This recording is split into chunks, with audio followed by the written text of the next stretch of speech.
RV एक जिज्ञासु और निडर 13 साल का लड़का। चीकू उसका होशियार तोता। प्रोफेसर सेन एक बूढ़े खोजी वैज्ञानिक।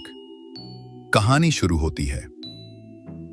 आरव को बचपन से ही पुरानी किताबें और रहस्यमयी कहानियां बहुत पसंद थीं। एक दिन उसे अपने दादा की लाइब्रेरी में एक पुराना नक्शा मिला। उस पर लिखा था, वहां है एक अद्भुत जंगल जहां सोने के फूल खिलते हैं और समय रुक जाता है। आरव ने सोचा, मुझे ये जंगल ढूंढना ही होगा। तो वो अपने तोते चीकू और पुराने दोस्त प्रोफेसर सेन के साथ सफर पर निकल पड़ा। जंगल की शुरुआत, रास्ता बहुत ही मुश्किल था। घना जंगल, तेज बारिश और अजीब अजीब जानवरों की आवाजें। लेकिन चीकू हमेशा सही दिशा बताता और प्रोफेसर सेन अपने यंत्रों से खतरे पहले ही पहचान लेते। एक बार एक विशालकाय बेल ने आरव को पकड़ लिया।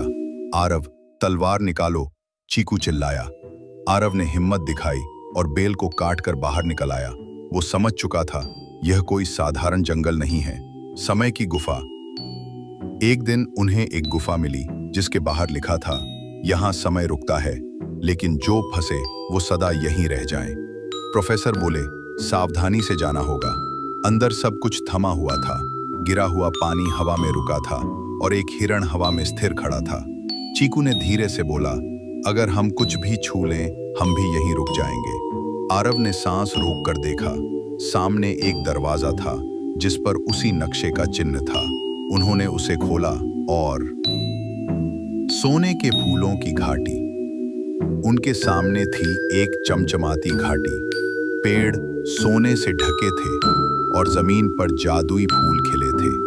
पर तभी एक आवाज आई, क्या तुमने ये सौंदर्य कमाने के लिए साहस दिखाया है या सिर्फ पाने के लिए आए हो?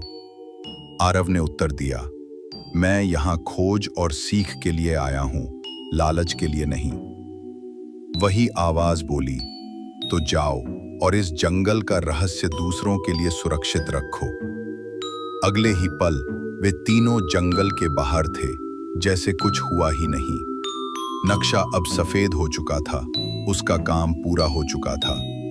अंत में आरव ने अपनी डायरी में लिखा, सच्चा एडवेंचर सिर्फ खजाने ढूंढना नहीं, बल्कि खुद को जानना है।